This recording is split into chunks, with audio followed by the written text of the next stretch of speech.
The new kid from outer space cheerful. Bouncy music plays as the camera zooms in on a colorful kindergarten classroom. Kids are finger painting, building block towers, and eating glua. Playing responsibly, playful tone, every. Class has that one student who's a little different.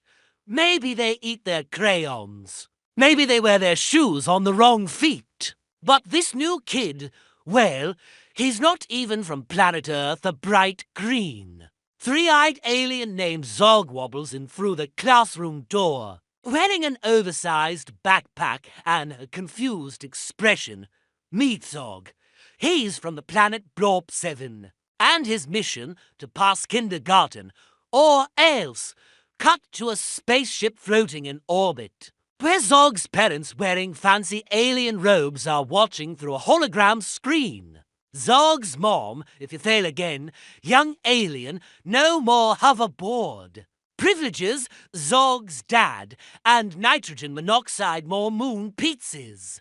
Zog gulps and nervously steps into class. But there's just one problem. He has nitrogen monoxide idea how Earth school works. Kindergarten is hard cue montage of Zog failing at the simplest kindergarten activities. Nap time, he floats in zero gravity instead of sleeping. Snack time, he eats the desk instead of the crackers. ABCs, he writes in glowing alien symbols instead of letters. Show and tell, he teleports his pet slime monster into the room, causing panic. Asterisk turns out, kindergarten is a lot harder when you're an alien. The class laughs at Zog. Even the teacher, Ms. Bumble, looks unsure. Ms. Bumble nervously laughing. Maybe we should start with the basics. Zog's only friend. A curious girl named Lucy decides to help him. She teaches him how to count, how to use crayons instead of eating them, and how to actually sit in a chair without hovering. But just when Zog starts to make progress, he accidentally activates his emergency alien mega brain mode during story time. His brain glows and suddenly, books start flying, chalk writes on the board by itself. And all the glue bottles explode. The principal, Mr. Stern, storms in, looking. Furious, Principal Stern, Zog, you are out of control if you can't behave. You're out of kindergarten. Zog's eyes widen. If he fails, he'll have to leave Earth forever. The final test, just when things seem hopeless, disaster strikes. The school's pet hamster, Mr. Fuzzy, escapes and gets stuck in the vents. Chaos erupts, kids are screaming, teachers are panicking, with no way to reach him. The school was in big trouble. Unless someone had super space powers, Zog gasps. This is his chance. Using his alien skills, he uses his extendable arms. To reach inside the vents, Dot uses his glowing night vision eyes to spot the hamster. Speaks in hamster language, don't ask how to calm Mr. Fuzzy down, asterisk. With one final tug poof, he saves the hamster and becomes the hero of kindergarten. Ms. Bumble, Zog, I think you finally passed kindergarten. Cue wild cheering from the students. Principal Stern, still covered in hamster fluff, grudgingly hands Zog his diploma. Cut to Zog's spaceship, where his parents are crying happy alien tears. Zog's dad, we're so proud. You can keep your hoverboard. Final scene, Zog and Lucy high-five. As the bell rings, Zog grins. Zog! Wait! What's first grade?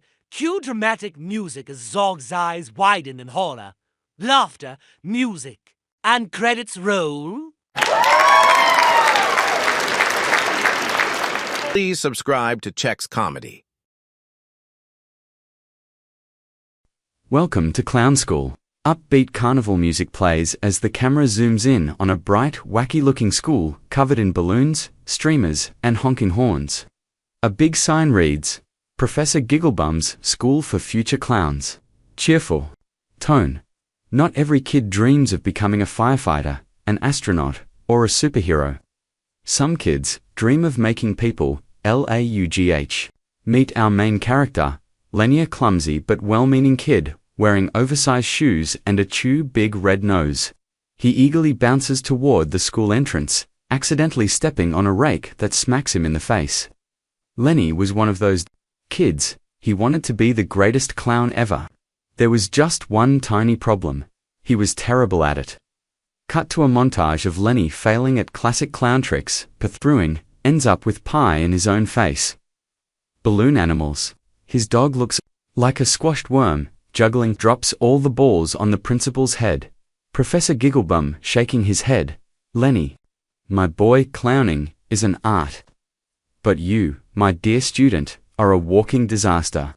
Lenny's classmates, including the talented and smug clown student, Jester Jake, laugh at him. Lenny frowns, feeling like a total failure. Lenny's big mistake, determined to prove himself, Lenny sneaks into the advanced clown tricks room late at night. He finds a mysterious box labeled, "Do not touch, extreme prank supplies. When in doubt, cheat it out." Okay, maybe not the best plan. Lenny grabs a can of super wacky whoopee gas and sprays it all over the school to prank his classmates in the morning. Next morning, total chaos. The gas causes uncontrollable giggles, balloon animals come to life, and a parade of rubber chickens start flapping around the school.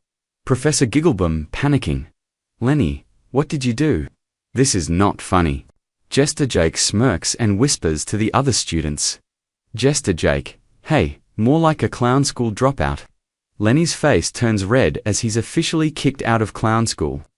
The comeback clown, sad and alone, Lenny wanders the city, thinking his clown dreams are over, but suddenly disaster strikes.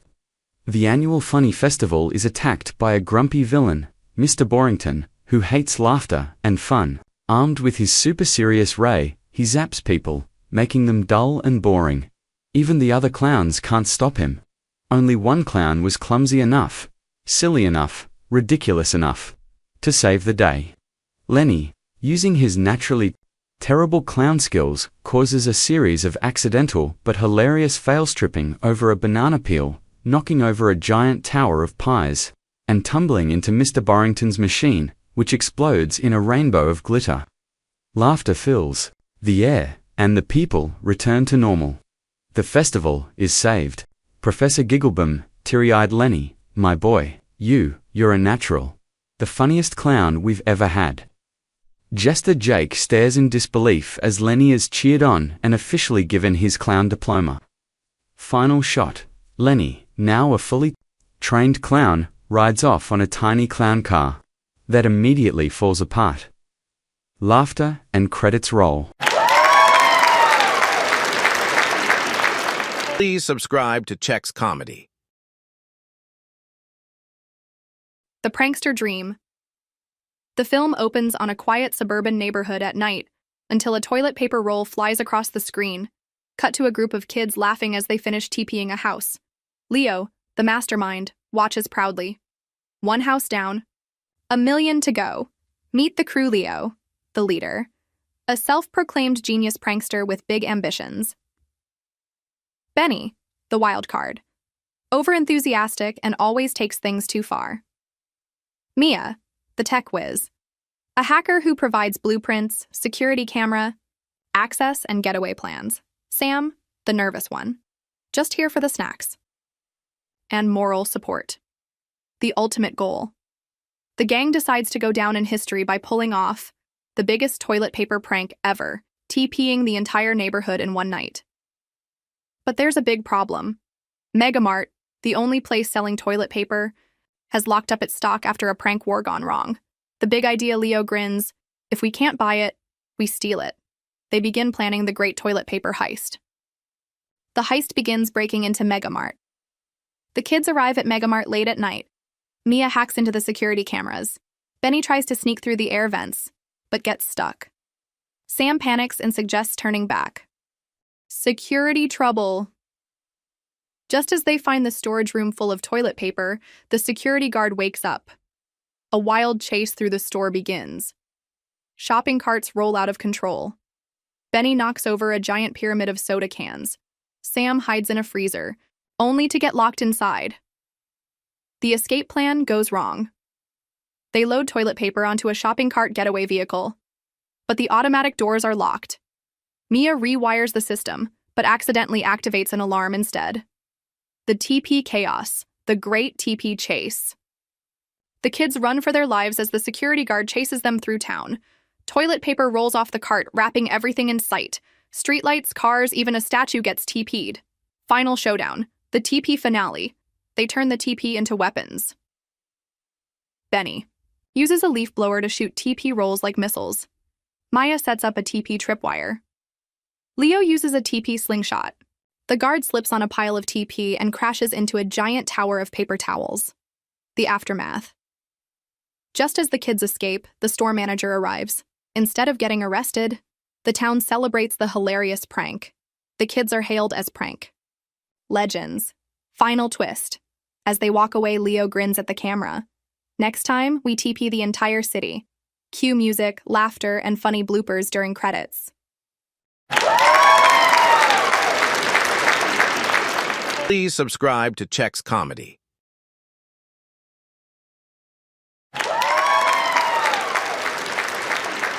The trouble begins. Opening scene.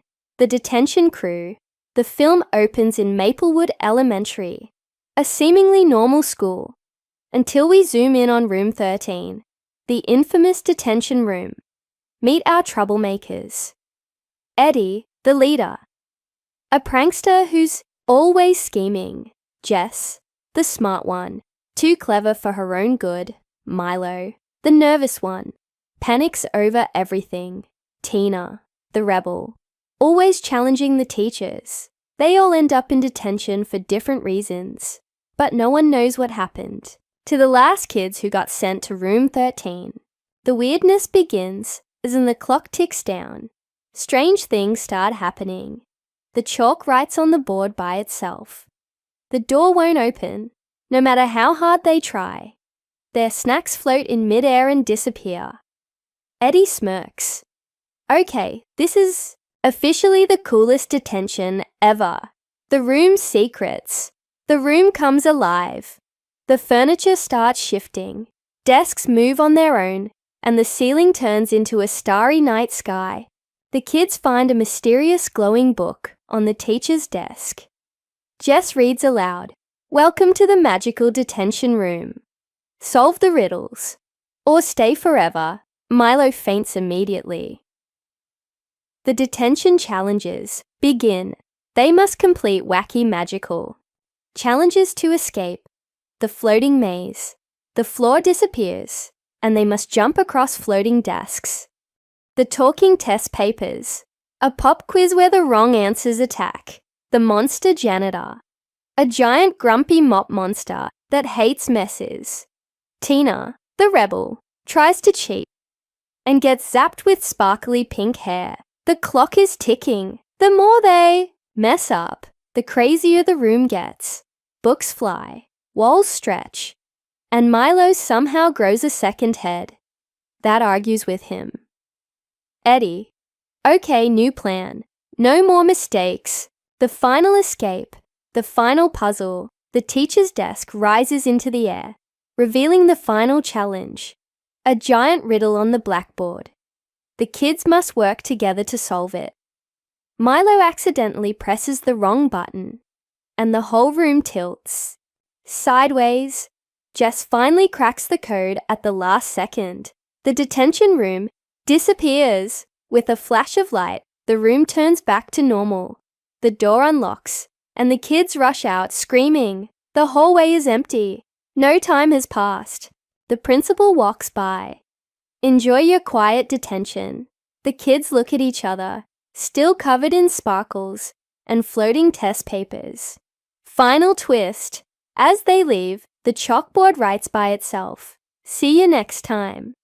Eddie grins at the camera. Oh, we are so coming back. Cue music, laughter, and funny bloopers during credits. Please subscribe to Chex Comedy.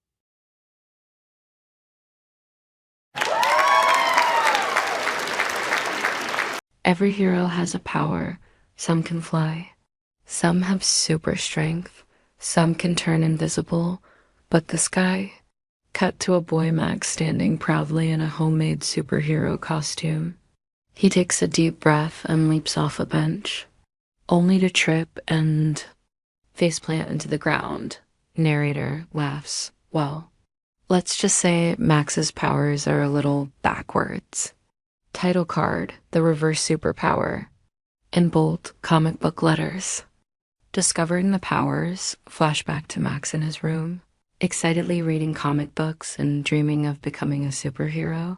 Narrator, Max always wanted to be a hero, to save the day, to fight crime, to, well, look cool in a cape. Asterisk cut to Max drinking a weird glowing soda labeled Super Fizz.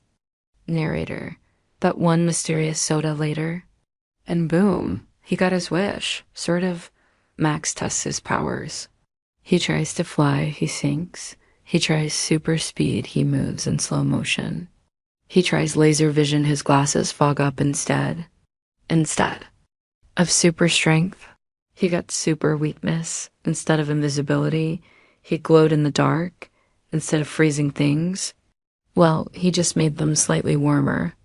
Max groans as a popsicle melts in his hand instead of freezing. Superheroing gone wrong, determined. Max still decides to be a hero. He creates a superhero identity, the Mighty Max, and sets out to fight crime. But the city wasn't exactly ready for the Mighty Max, and, well, neither was Max. Cue montage of Max's failed hero attempts. Stops a runaway balloon instead of a runaway thief. Tries to rescue a cat from a tree, but ends up stuck himself, attempts to catch a villain, only to trip over his own shoelaces. Max crashes into a trash can as kids point and laugh. Not exactly what he imagined. Max starts to lose hope, but then trouble strikes. The evil genius Dr. Reverse is about to unleash his chaos ray on the city. The unexpected hero, Dr. Reverse, is moments away from activating his ray when Max stumbles into his lab. This was it, the city's last hope. But with powers like his, what could Max possibly do? Max nervously steps forward and accidentally knocks over Dr. Reverse's remote. The villain tries to zap him, but thanks to his backwards powers, the ray reverses and traps the villain instead. Wait, did he just win? The city cheers. Max becomes an accidental hero. The mayor hands him a medal, which he drops. Oops, narrator. Sometimes even the weirdest powers can save the day. Cut to Max proudly striking a hero pose, only for his cape to get stuck in a door. Laughter and music fade out as credits roll. Please subscribe to Chex Comedy.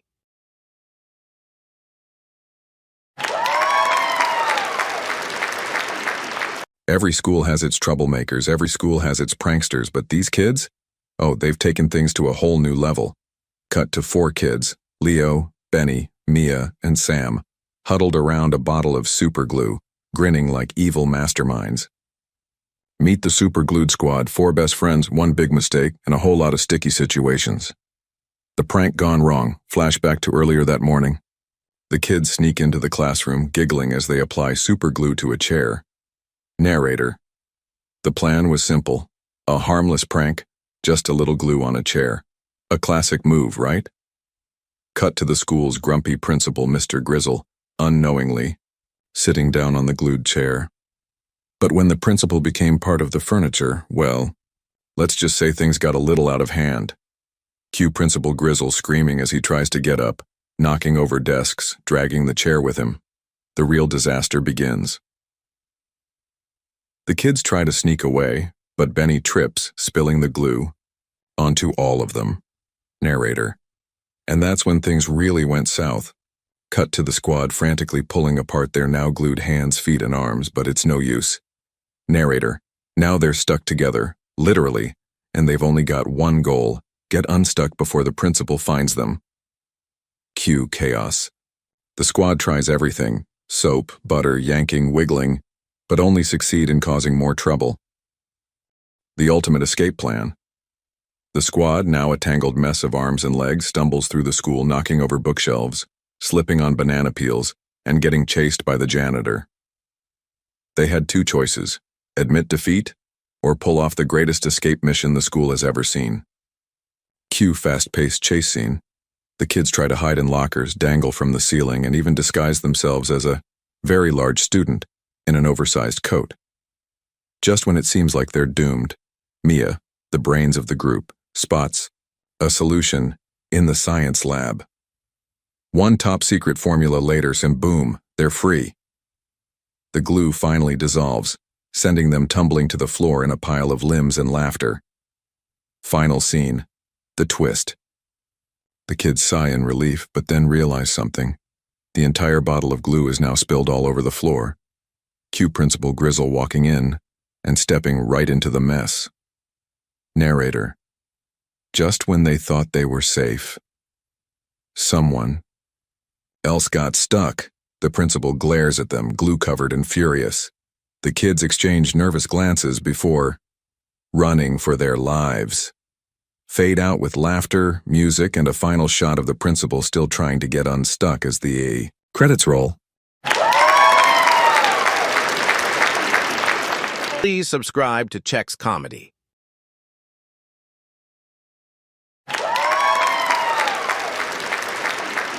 The shopping trip gone wrong. A group of mischievous kids, Leo, the leader, Mia, the brainy one, Benny, the troublemaker, and Sam, the scaredy cat, tag along with their parents to Mega Mart, the biggest supermarket in town. They are supposed to behave, but instead, they race shopping carts, build a mountain out of cereal boxes, and have a soda explosion incident. As punishment, their parents tell them to wait near customer service while they finish shopping. The lock-in disaster. The kids get distracted by free samples and accidentally wander off.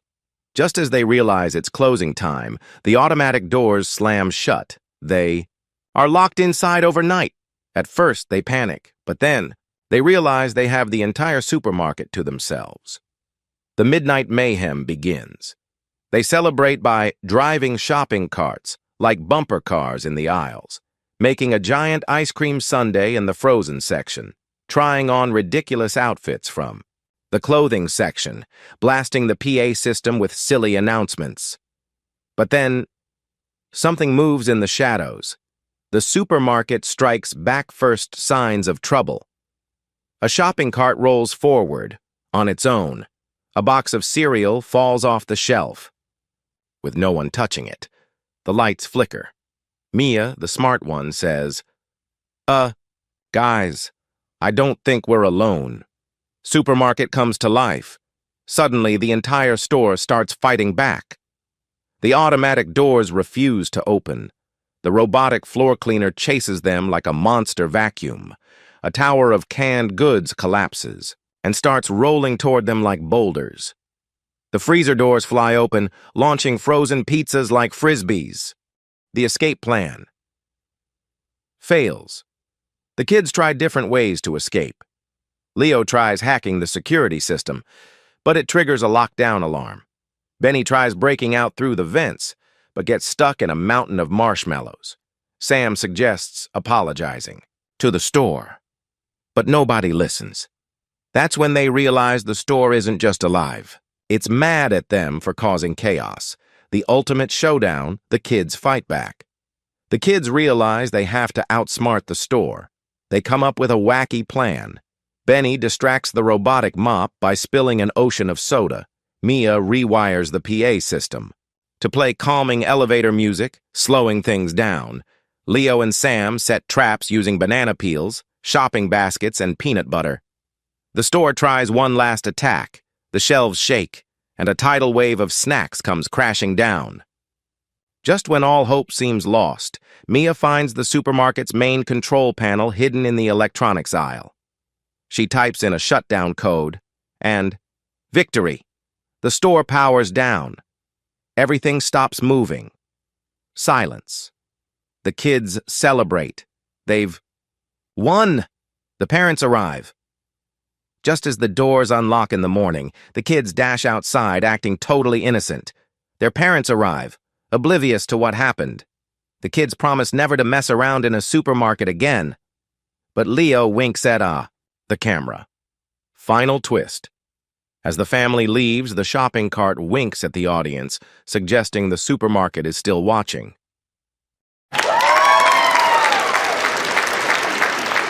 Please subscribe to Chex Comedy.